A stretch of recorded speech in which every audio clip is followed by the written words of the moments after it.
Hi friends, welcome to TM rainbow's kitchen. நாம் இன்றைக்கி வெள்ளை கொண்டக்கடலை வச்சு மசாலா கிரேவி எப்படி செய்கிறதுன்னு பார்க்க போகிறோம். இதை சென்னா மசாலான்னு சொல்லுவாங்க. பிகினர்ஸ் கூட ரொம்ப ஈஸியாக செய்யக்கூடிய இந்த சென்னா மசாலாவை எப்படி செய்யலான்னு பார்க்கலாம் வாங்க.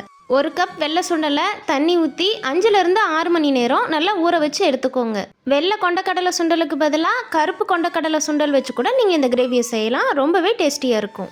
சுண்டல் நல்லா ஊறி வந்ததுக்கப்புறம் ஒரு குக்கரில் சுண்டல் 1 கப் தண்ணி சேர்த்து 2-3 விசில் விட்டு எடுத்துக்கோங்க.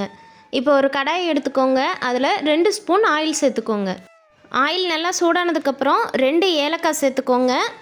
ஒரு சின்ன துண்டு பட்டை, 3-4 கிராம்பு சேர்த்துக்கோங்க.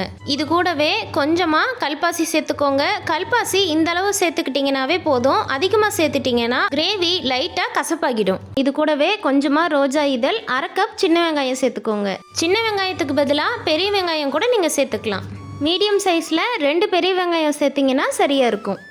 1 இன்ச் அளவுள்ள ஒரு துண்டு இஞ்சியை தோலெல்லாம் சீவிட்டு சேர்த்துக்கோங்க. ஒரு கைப்பிடி அளவு பூண்டு சேர்த்துக்கோங்க. பூண்டோட அளவு பார்த்திங்கன்னா 1/4 கப் இருக்கும். 1 ஸ்பூன் சோம்பு சேர்த்துக்கோங்க. இப்போ இந்த எல்லா பொருட்களையுமே எண்ணெயிலேயே 2 நிமிஷம் நல்லா வதக்கி விட்டுக்கோங்க.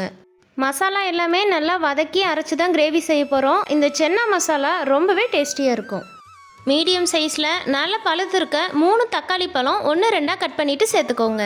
தக்காளி வெங்காயம் எல்லாமே சீக்கிரம் வதங்கிறதுக்காக 1/2 ஸ்பூன் உப்பு சேர்த்துட்டு வதக்கிக்கோங்க. இது கூடவே 5 முந்திரி பருப்பு சேர்த்துக்கோங்க.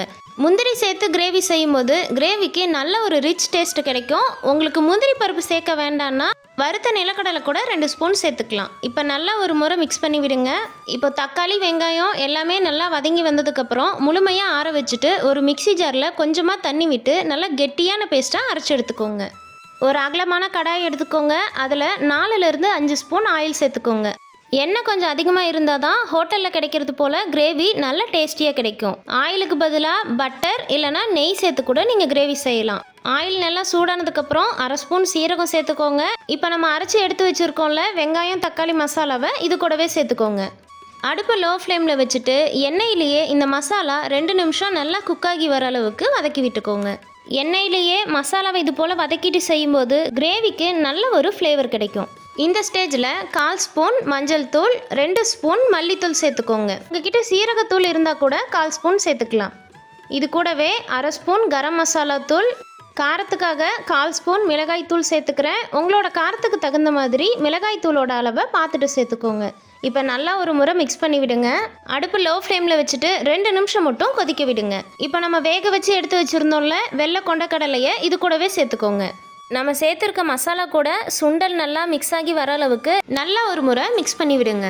நல்லா வதக்கி விட்டதுக்கப்புறம் தேவையான அளவு தண்ணி சேர்த்துக்கலாம். நான் மிக்சி ஜார் அலசிட்டு 1/2 கப் அளவு தண்ணி சேர்த்துக்கிறேன். தண்ணியோட அளவு பார்த்தீங்கன்னா 1/4 கப்பில் இருந்து 1/2 கப் அளவு மட்டும் சேர்த்துக்கோங்க. அப்போ தான் கிரேவி நமக்கு நல்லா திக்காக கிடைக்கும். கடைசியாக ஒரு கொத்து கருவேப்பிலை சேர்த்துட்டு உப்பு காரம் சரி பார்த்துக்கோங்க. இப்போ ஒரு மூடி போட்டு மூடி வச்சுட்டு 5 நிமிஷம் மீடியம் ஃப்ளேமில் கிரேவியோட பச்சை வாசனையெல்லாம் போகிற அளவுக்கு வேக வச்சு எடுத்துக்கோங்க.